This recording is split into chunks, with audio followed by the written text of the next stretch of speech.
Urgente, pessoal, vazou a delação do Mauro Cid, com trechos importantes dos seus depoimentos, falando que a Michelle e Eduardo Bolsonaro faziam parte de uma ala mais radical que queria dar um golpe de Estado. Fica aqui comigo que eu vou mostrar para você os trechos mais importantes que vazaram e o que eles significam, vou ajudar você a entender essa história.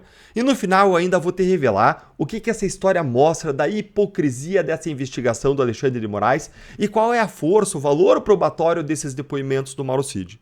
Então acompanha comigo aqui essa matéria aqui e vai deixando já o seu like.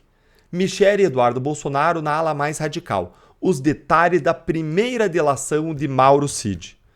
O ministro Alexandre de Moraes tem lá os depoimentos do tenente-coronel Mauro Cid na sua colaboração premiada para a investigação dos planos golpistas de 22 e 23.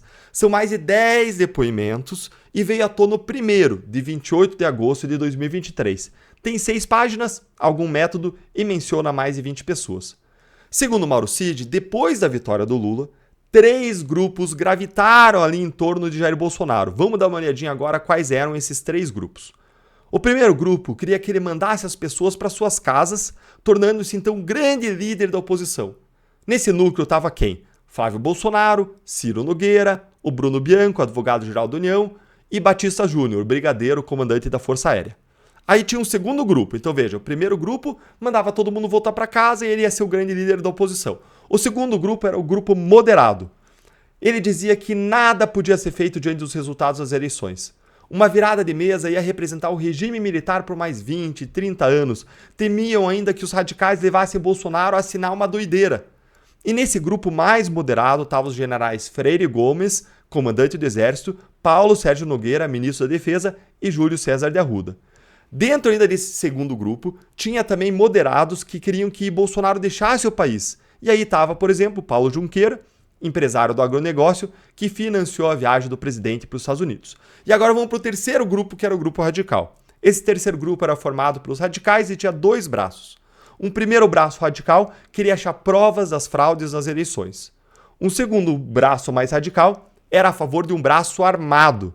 E narrou ainda o Mauro Cid que houve uma gestação de uma doideira que deveria ser assinada pelo Bolsonaro. Então esse é o quadro, gente. Tinha 3 grupos, segundo Mauro Cid, que segundo ele desenhou, um grupo moderado, um bem mais moderado, o segundo e o terceiro que seria um grupo aí mais radical. E aí ainda, segundo ele, olha quem que estava nesse grupo que mais radical, segundo Mauro Cid.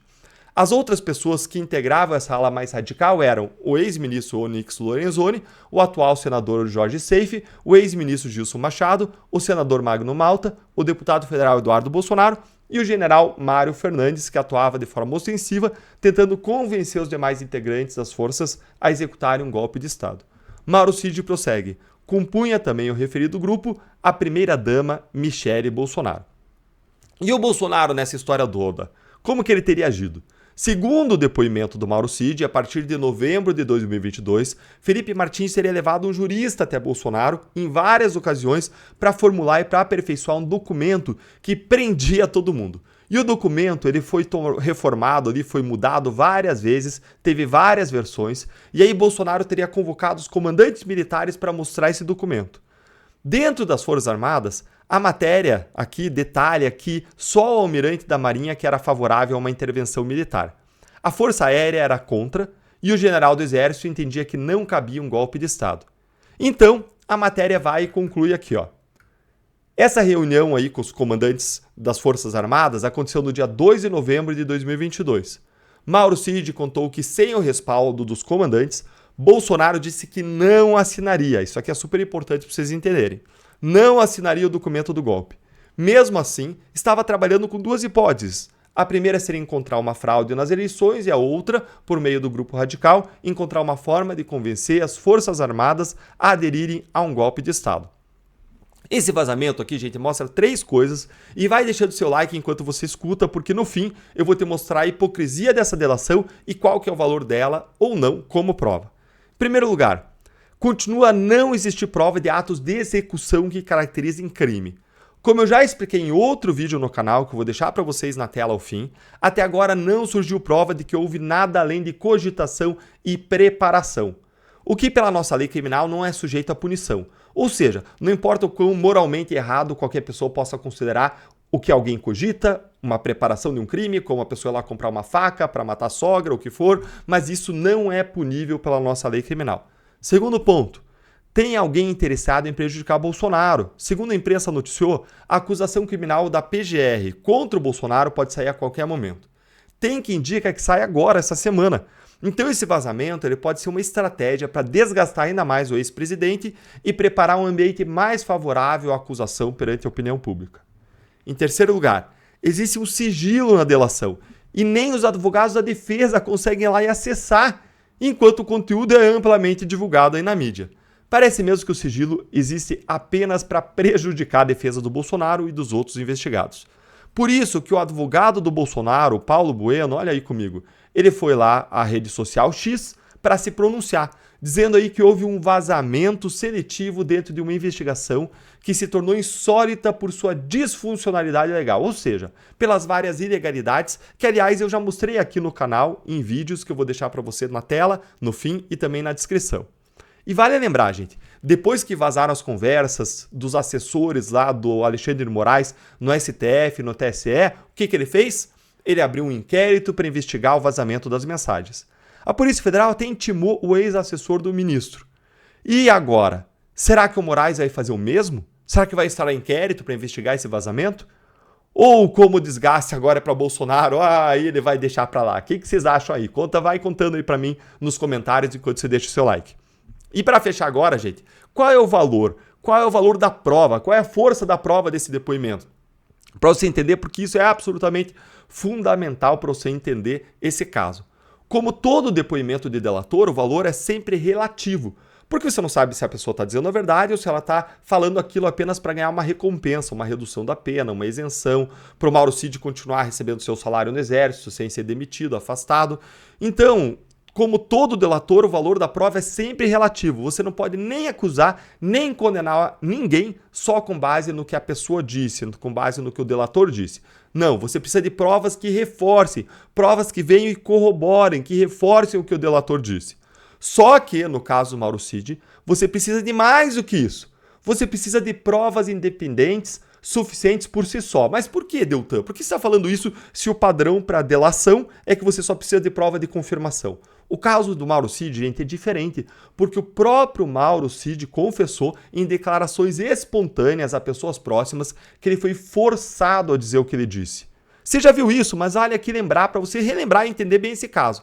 Olha aqui o que mostrou uma matéria da Veja em cima de áudios do Mauro Cid para pessoas próximas. Olha aí, ó, um resuminho bem rápido para você.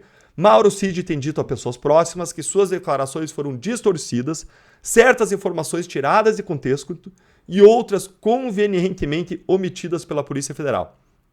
A Veja teve acesso à gravação de conversas e aí Cid diz, por exemplo, que a polícia o pressionou a relatar fatos que simplesmente não aconteceram e a detalhar eventos sobre os quais não tinha conhecimento.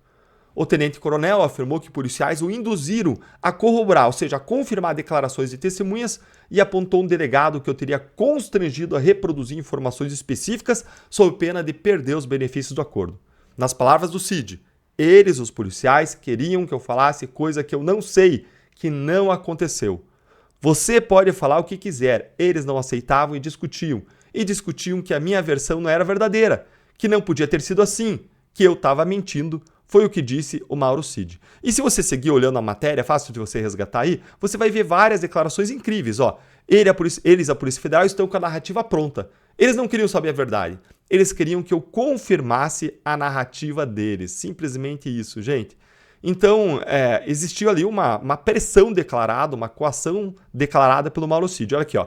Eu vou dizer o que eu senti. Já estão com a narrativa pronta deles, é só fechar, eles querem o máximo possível de gente para confirmar a narrativa deles. É isso que eles querem. E aí o Mauro Cid foi intimado pelo Moraes para esclarecer tudo isso, esses áudios que vieram à tona, e se ele não desdissesse todos esses áudios que ele disse espontaneamente, esses áudios que ele fez espontaneamente, ele ia perder todos os benefícios da delação e ele ia se ferrar. Aí é claro que ele voltou atrás. Mas a questão que fica é, em qual Mauro Cid acreditar? No espontâneo dos áudios ou naquele que tinha recompensas para os seus depoimentos? É claro que é mais provável que o verdadeiro seja o que ele falou espontaneamente, e não aquilo que ele falou mediante recompensa. Por isso que uma acusação contra Bolsonaro só vai se sustentar se tiver provas absolutamente independentes que sejam suficientes. E agora eu quero saber a sua opinião, você que está aqui, o que você achou desse vazamento? O objetivo é minar Bolsonaro? E o que você achou dessas declarações do Mauro Cid? Conta pra mim e aproveita e curte o vídeo e segue o canal para você entender bem o que está acontecendo na justiça aqui no Brasil e para nós erguermos juntos a nossa voz em defesa das liberdades. E eu aproveito para deixar para você um versículo bíblico que eu separei aqui, que é Salmos 37:5. Confie no Senhor e entregue a Ele os seus planos, e Ele cuidará de tudo. Com a confiança em Deus, que a gente possa descansar sabendo que Ele cuida de nós. Desejo a você uma excelente semana.